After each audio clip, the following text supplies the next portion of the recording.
Greetings, Guardians. This is Olympus Alliance, and today, we're diving deep into the shadows with one of the most dangerous mages in Hero Wars, Alliance. A hero feared by many, respected by all, and known for turning enemy buffs and debuffs into pure destruction, Iris, the Dominion's legendary demonic nerd. Iris isn't just another mage. She's a walking executioner, a control nightmare, and a perfect synergy machine with the Way of Eternity. Today, we'll talk about her skills, how to build her properly with items of rank, skins, glyphs, artifacts, the gift of the elements, talismans, and of course how to counter her, when she's on the enemy team. By the end of this guide, you'll know exactly why Iris is considered one of the most lethal heroes in the entire game. So let's break her down skill by skill.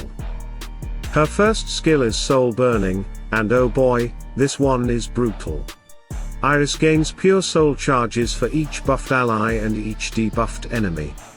Then, she detonates that energy, damaging all enemies depending on the number of charges stored.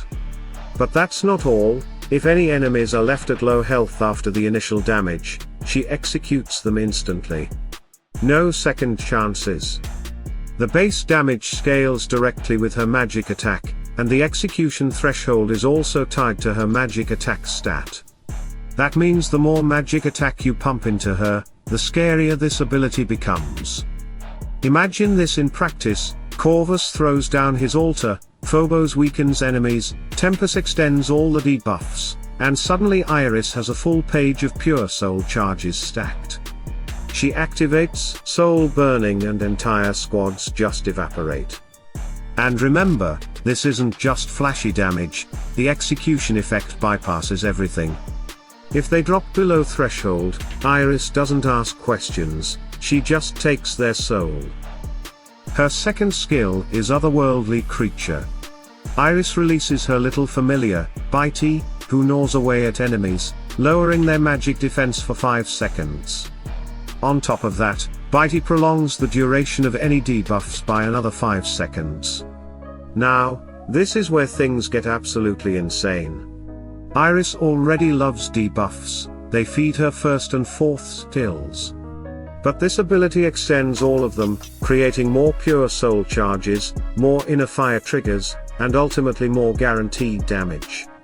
And the best part? This isn't just for Iris, your entire team benefits. Heroes like Nebula can amplify the effect, Faceless can copy it, and Tempus, once again, makes it all last even longer. Bitey may look like a cute little demon pet, but trust me, he's one of the most dangerous pieces in Iris's kit. Her third skill is Mysterious Pact, and it's exactly as scary as it sounds. First, it makes Iris permanently immune to debuffs. That means all those control strategies that rely on silencing, stunning, or marking her. They fail instantly. She just shrugs them off. But the second part of this skill is even more punishing. Every time an enemy applies a debuff or mark to one of your allies, Iris lowers that enemy's physical and magic attack for 7 seconds. And here's the kicker: the debuff from Iris and the original debuff both count separately. So enemies are essentially double debuffing themselves just by trying to play normally. You try to weaken her allies. You end up weakening yourself. It's poetic justice. Finally, we get to her fourth skill, Inner Fire.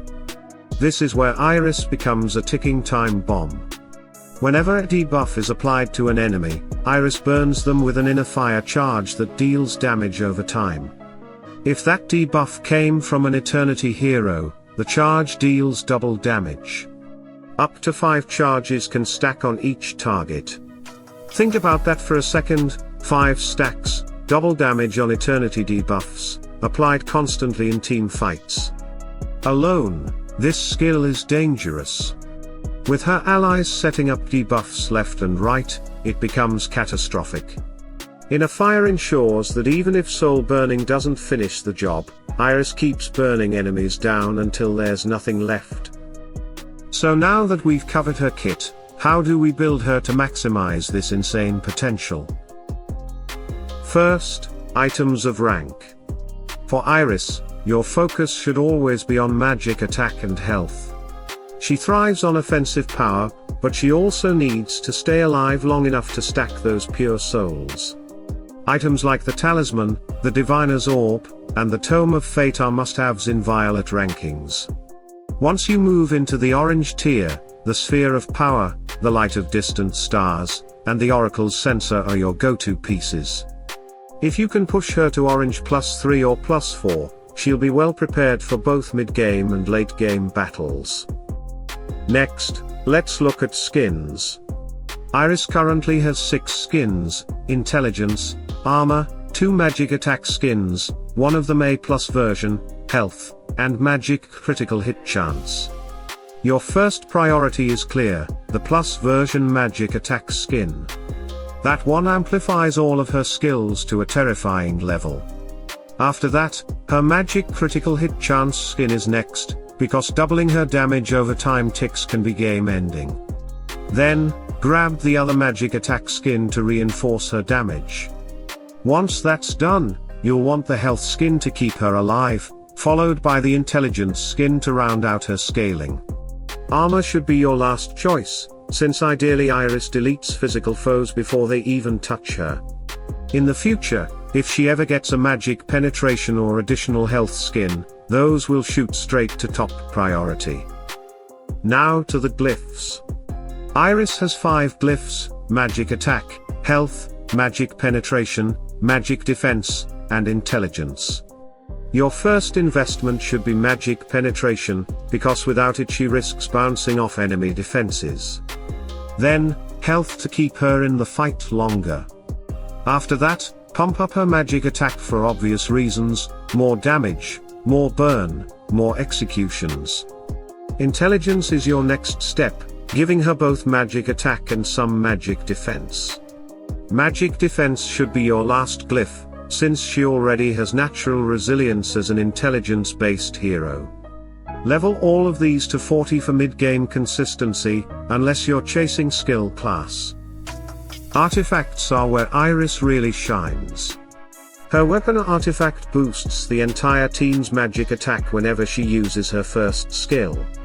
Her book artifact increases her personal magic attack and health. And her ring artifact raises her intelligence.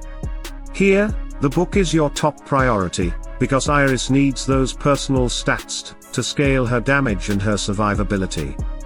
After that, her weapon artifact is extremely strong. Sharing magic attack across your team can flip battles instantly. The ring comes last, since the intelligence bonus is nice but less impactful compared to raw attack and health. On to the gift of the elements. As always, max it out. Iris thrives on every point of magic attack and health you can give her. She's a midline mage, which means she can be targeted fairly easily if not properly invested. Don't cut corners here. For talismans, Iris has 2, one for intelligence and magic defense, and another for armor and magic penetration. Both are excellent. The first is easier to get and solid for general use, but the second is VIP and much harder to acquire, yet it makes her unstoppable. A magic penetration talisman on Iris ensures that she never gets stonewalled by bulky defenses. Either way, even without talismans, Iris can perform well as long as you build her properly. But with them, she's terrifying. Now, let's move to the fun part: how to counterattack Iris. Cornelius is your go-to. His smash ability punishes intelligence-based heroes hard, and Iris is no exception. If his stats are high enough, he deletes her instantly. Amira is another great option. Her genie's patronage blocks magic damage up to a threshold, meaning Iris's inner fire ticks can be nullified. Amira's weapon artifact also buffs her entire team's magic defense, making it harder for Iris to chew through them. Corvus is yet another nightmare for Iris. His altar reflects area damage, and Iris, with her soul burning, basically kills herself against it. Leanne also deserves mention. Her conciliation skill charms enemies who attack, and since Iris attacks constantly, she ends up disabling herself almost the entire fight. Finally, don't forget about Julius. His shield can absorb Iris's heavy burst, and his 9 lives engine removes debuffs, crippling her synergy. So what's the verdict on Iris? She's devastating. When paired with the right Eternity allies, she becomes unstoppable, stacking debuffs, burning enemies alive, and executing anyone foolish enough to dip low on health. But like every great hero, she has her weaknesses. If you prepare properly with counters, you can stop her. And that's it for today, Guardians. What do you think about Iris? Have you tried her in Eternity-heavy comps with Tempus, Phobos, and Corvus? Or do you prefer pairing her with mixed control setups? Let me know down in the comments. Don't forget to like this video, subscribe to Olympus Alliance, and ring that bell so you never miss a guide. Stay tuned, stay sharp, and as always, salute and friendship.